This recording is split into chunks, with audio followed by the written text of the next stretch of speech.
One of the things House Targaryen is best known for is the fact they follow the Valyrian custom of incestuous marriages between close family members. While in a medieval setting such as Westeros, most people wouldn't kick up too much of a fuss of two cousins marrying, the idea of sibling marriage and other close kin is still seen as abhorrent, so much so that King Jaehaerys I Targaryen had to justify the practice by stating the House Targaryen, being dragon lords of Old Valyrian descent, were more than mere mortal men. In doing this, it placated the faith and the practice was accepted, and for the most part, House Targaryen would carry on this practice till their downfall. But here's the huge issue with incestuous marriages. Apart from the genetic implications of it, most marriages in Westeros are done for political reasons and not really love or desire. To seal a new alliance, to gain your house power and position, or to build bridges after a war. It's a vitally important diplomatic tool. Thus, marrying your kin for centuries robs you of these gains. This is a fair position to take. In fact, after Aegon's conquest, Queen Rhaenys made it her personal goal to make as many marriage pacts as possible between houses across Westeros from different kingdoms in order to build bridges and bring the new United Kingdom of Westeros together through these bonds. Yet, House Targaryen more often than not chose to marry their kin rather than embed themselves within their new kingdom. Well, there is also a good reason for this. Incestuous marriages keep assets within the family. We're talking stuff like money, land, and most importantly, power. And in the case of House Targaryen, dragons. If you keep it all within your family, in theory, these things cannot be eroded away slowly over time. But as we know, while the preference was incestuous marriages, at least during the first half of Targaryen rule, it was just a preference. There were many cases where marrying outside the family was the only option, and we will see this more often for cases like third or fourth born children who had little chance of inheritance, but still could be used as an important political tool by being married outside of the family. There was also a lot of cases where there simply wasn't a member of House Targaryen they could marry. In this video, we'll be looking at every house in Westeros who has Targaryen blood, and we'll be also talking about where this blood comes from and the wider implications of it in our story. There is one key distinction we need to make regarding this idea of Targaryen blood in other houses of Westeros. It can occur in two ways. A female Targaryen marries into the main line of another house, with the lordship being passed down by her children with the current lord of the house. In this case, the main line of the house would have Targaryen descent. You also have a situation where the daughters of a Targaryen princess in turn marry into another house, passing a more fractional amount of Targaryen genetics into this new house, and so on. There may also be instances where a Targaryen princess does not marry into the main line, or is a second wife, with her husband already having heirs. In this case, the Targaryen genetics are not going to be passed down the main line of the family, but from what I've seen, this is very uncommon, given that marrying a Targaryen princess is a huge privilege to many houses. Thus, these matches were mostly made with first sons or lords themselves. Okay, so why is it important we are focusing on the women who marry into other houses and not, say, men? The key word there is married into. These women are becoming part of another house and thus bringing their genetic makeup into the bloodline. Thus, in turn, when a woman marries a Targaryen prince, they are bringing their own house's genetics into House Targaryen. This creates an interesting situation where over time, houses of Westeros become more Valyrian via marriages with House Targaryen, while each time a Targaryen king marries outside of the family, it reduces the percentage of Valyrian genetics their children possess. While I personally have never taken the time to work out the maths myself, I found an interesting Reddit post that did break down the maths, and they suggested by the time you get to Daenerys, who bear in mind is the result of 2 generations of sibling incest, according to this very detailed post, the amount of Valyrian DNA she possesses might be as low as 8%. Until after the Dance of the Dragons, the Targaryens still had an estimated majority Valyrian DNA. It reduced so dramatically over the last 100 years of Targaryen rule due to incestuous matches being far less common, with many matches occurring outside of the family, even when incestuous marriages were still possible. So what this really shows us is the sheer impact incestuous marriages have, and how there was some logic in the idea of keeping the bloodline pure, especially if their Valyrian DNA is linked to their ability to hatch and ride dragons. Bearing in mind George R. R. Martin's genetics are hardly consistent throughout the series, and we're in a world with magic DNA that allows you to ride dragons or walk into animals, who knows what kind of impact that has on how genetics work in this world. But the main lesson here is for some of these houses we are talking about could have widely differing amounts of Targaryen DNA depending on when the marriage itself took place. When people first think of houses with Targaryen genetics, the first one that jumps to mind for a lot of people is House Velaryon, given they are too a house from Old Valyria, being allies with House Targaryen for at least 100 years prior to Aegon's conquest. In fact, we know that several Velaryon women married into House Targaryen, with Aegon the Conqueror's mother, Elaena Velaryon, being of House Velaryon. When you commonly are practicing sibling incest to keep your Valyrian blood pure, in a circumstance where there perhaps isn't a female Targaryen for a male to marry, marrying a woman from a house with Valyrian heritage, of course, is the next best thing. Hence why this is done so many times. But the question here is, did any Targaryen women marry into House Velaryon? Yes, but it's a little bit complicated. We know at least one instance of an unknown Targaryen woman marrying into House Velaryon prior to the conquest, but in terms of 100% confirmed cases, we only really have Rhaenys Targaryen, who in 90 AC married Lord Corlys Velaryon. In 132 AC, you then have her granddaughter, Baela Targaryen, the daughter of Prince Daemon, and Elaena Velaryon marrying Lord Alan Velaryon, with the pair as of now having 2 known children. There is a bit of an interesting tidbit of information when it comes to Targaryen genetics. In around 35 AC, Larissa Velaryon was married to the son of the Lord of Tarth. This part of the family tree is incomplete, so it is likely possible they had a son who would become Lord. Thus, this would result in House Tarth having a fraction of Targaryen DNA via House Velaryon. But even more reaching is the fact that in 55 AC, Larissa's daughter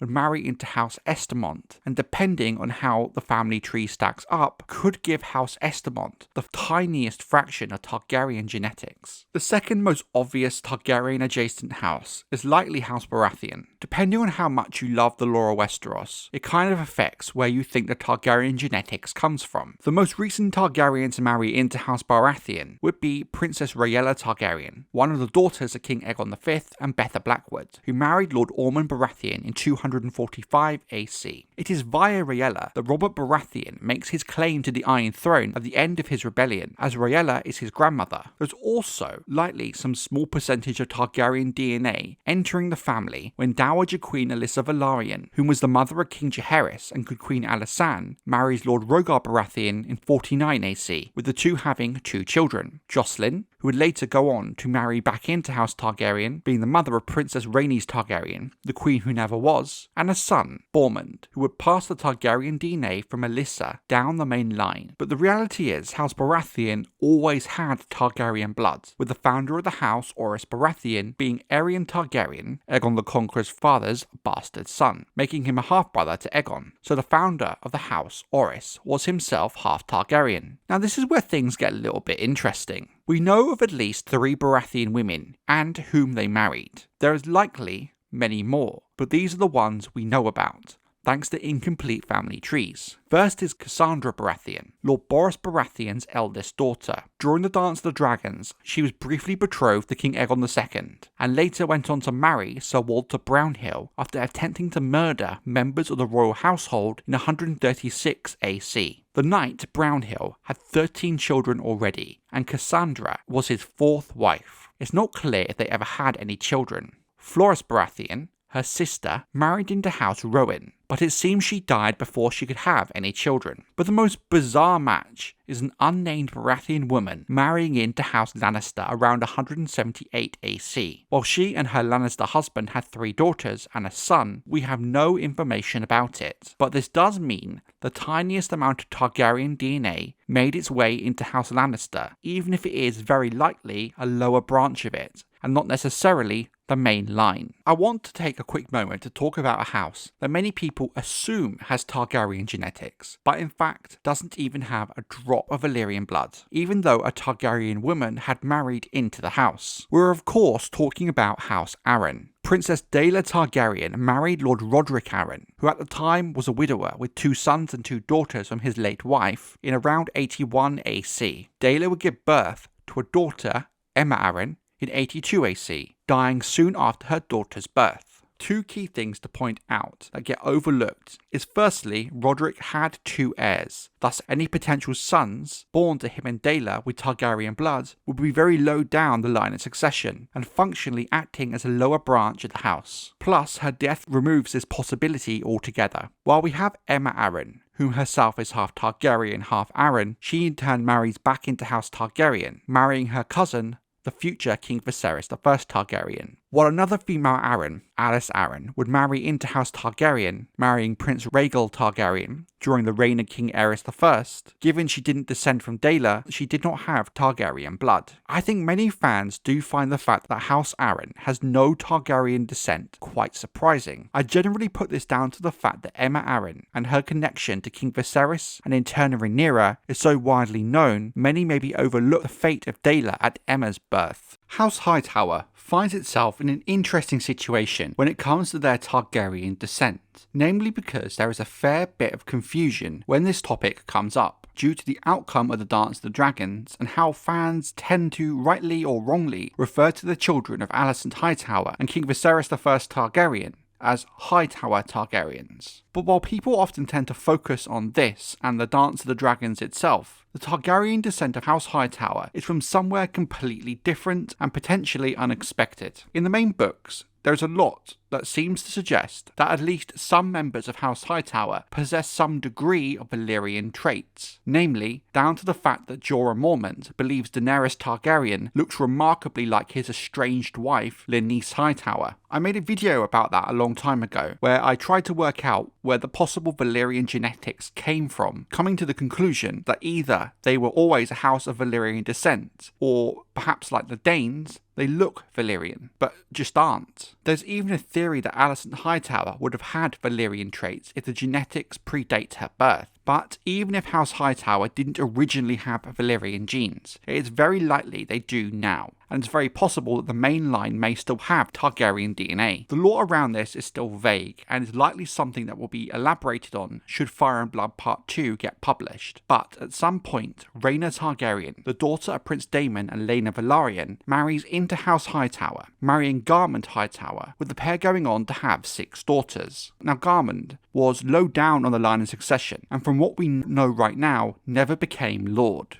As we know, cousin marriages do happen a lot, so it's not unreasonable to speculate the Targaryen blood could reach the main line of the house should a cousin marriage happen within a generation or two. Even so, it certainly seems at least some part of House Hightower has Targaryen descent, even if it's not the main line, but the exact extent of the idea of them having Valyrian features is still very much in flux and up for debate. However, if the Targaryen blood did come from the main Hightower line, it creates a scenario where House Tyrell could also have a tiny fraction of Targaryen descent, as Aellery Hightower married Lord Mace Tyrell, having several children, including the likes of Loras and Marjorie. While I really like this idea of the Hightowers having this Valyrian heritage somewhere in their family tree, until it's elaborated on further and we get a detailed family tree, it's really impossible to know what's going on. House Longwaters, for me, is a very interesting inclusion in this discussion, because they really are the forgotten cadet branch of House Targaryen that was overshadowed by House Blackfyre,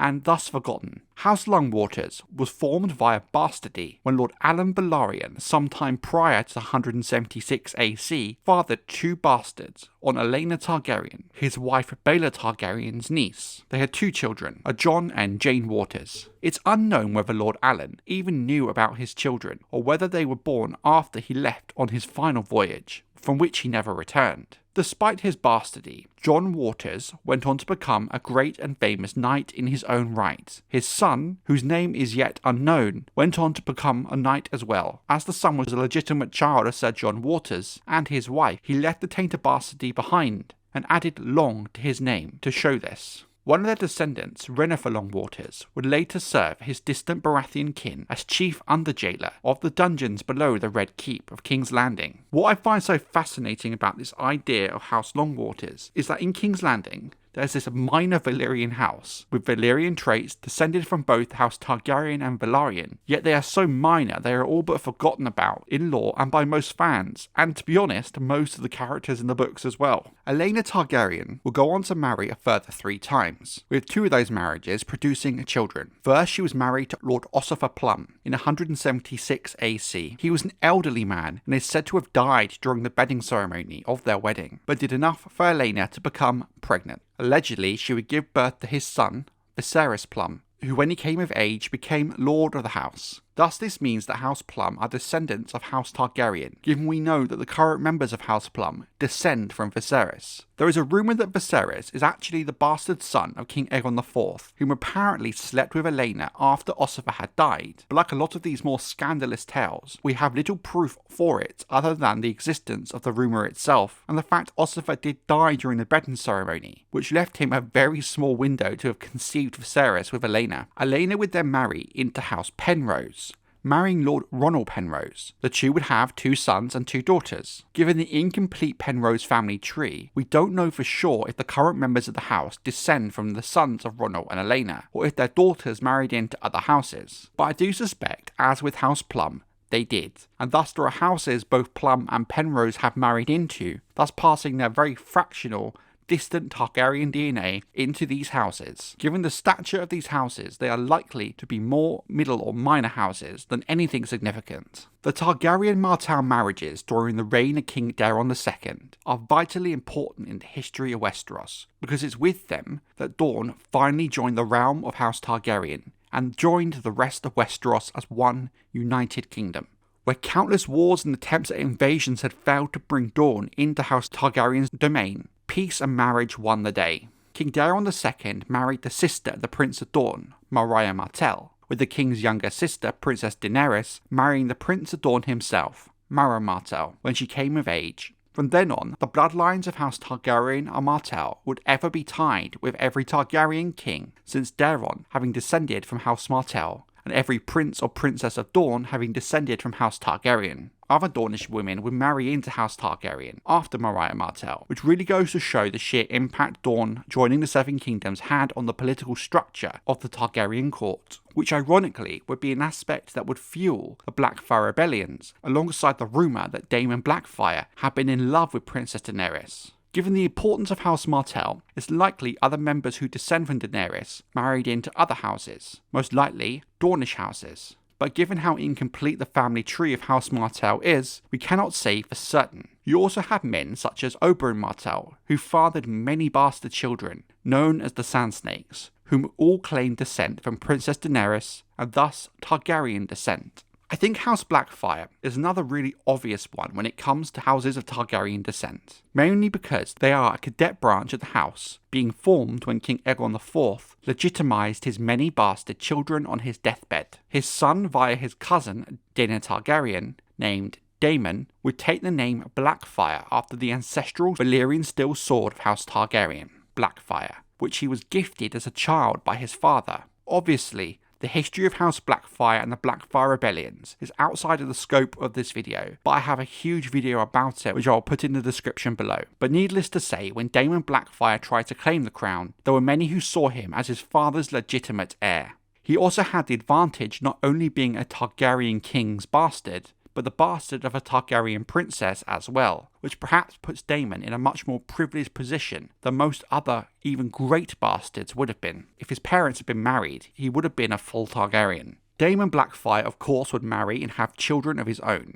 who would continue to press the Blackfyre claim via multiple rebellions for the better part of the next 100 years, until the apparent last Blackfyre, Meleys the Monstrous, was killed during the War of the Ninepenny Kings, during the reign of King Jaehaerys II. However, there's a really popular fan theory the Blackfyre line carried on via the female line, resulting in young Griff, who was introduced in A Dance with Dragons, with young Griff revealed to be, apparently, Aegon Targaryen, the thought-dead son of Prince Rhaegar, killed in the sack of King's Landing. The idea goes that Aegon is really a Blackfyre, descended from the female line, fathered by Magister Ilario Mapatis, with Aegon truly believing he is a Targaryen and no inkling of his true nature. Time will tell if this theory is true, but if it is, This sets up a compelling situation in future books. As we know, King Aegon IV legitimised all of his bastards to the likes of Brendan Rivers, Aegor Rivers, Shiera Seastar. But when we're talking about houses with Targaryen blood, House Orthores really jumps out. They are not a Westerosi family,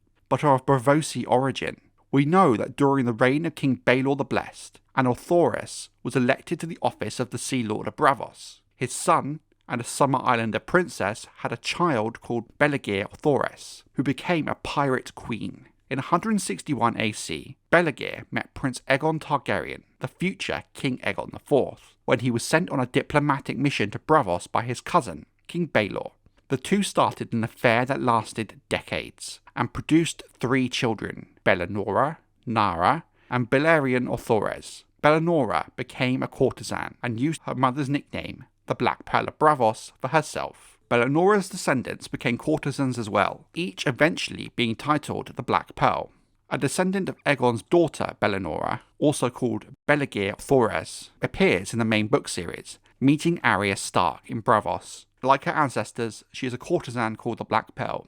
She is described as young and lovely, with black hair, light brown skin, and full breasts. So it seems that any tiny amount of Targaryen DNA she has from Aegon IV is not enough to give her any Valyrian traits. And due to a lack of physical description of Aegon's children with Belagir, we don't know if he passed them down anyway. As we discussed when we talked about House Velaryon at the start of the video, House Tarth had a minimal amount of Targaryen descent since Larissa Velaryon married into the house around 35 AC. But we know at some point during the reign of King Aegon V, someone from House Targaryen married into House Tarth. We don't know who exactly, but it's likely one of King Aegon V's sisters, Rhae or Daela. Again, the family tree of even House Targaryen at this point is not 100% complete, with some members and branches of the family just left with no known information regarding their lives and their fates. But we do know at the very least via Maester Aemon Targaryen, through conversations with Samwell Tarly, that his sisters, Rhae and Daela,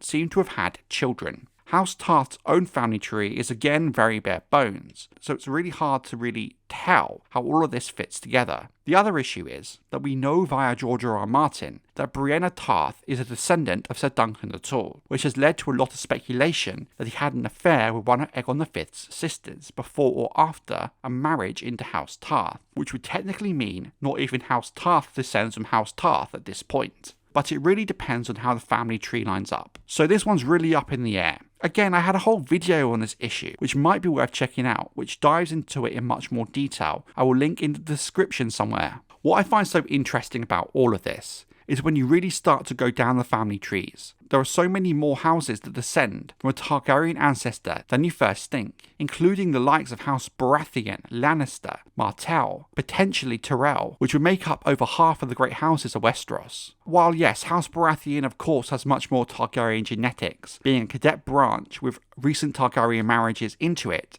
they still very much primarily Baratheon, and always will be. And while this is all cool little details of all these other houses having little bits of Targaryen DNA, functionally it's so little, it's hardly going to have any sort of impact. Some of these marriages into the houses were so long ago, or so far removed from the main branch, that most people in the house themselves probably forgotten about it. For me, it's more the minor houses, such as Longwaters, Penrose, Plumm and Tarth, and so on that I find so interesting, because they're not really houses that spring to mind when you think Targaryen. But at the end of the day, even within House Targaryen at the start of the main books, the amount of pure Valyrian DNA they still possess is so low, it shouldn't really matter anymore. Of course, given that we don't know how DNA works in Westeros, given the magical aspect of the world, and especially when it comes to Valyrian DNA, it's really hard to gauge what impact this really has. But really, the power of House Targaryen isn't in their Valyrian DNA anymore, as genetically they're so far removed from Old Valyria at this point. But more so, crucially, while House Targaryen changed Westeros, so did Westeros change House Targaryen. So their power no longer comes physically from their blood, but the legacy left behind by 289 years of Targaryen rule of Westeros.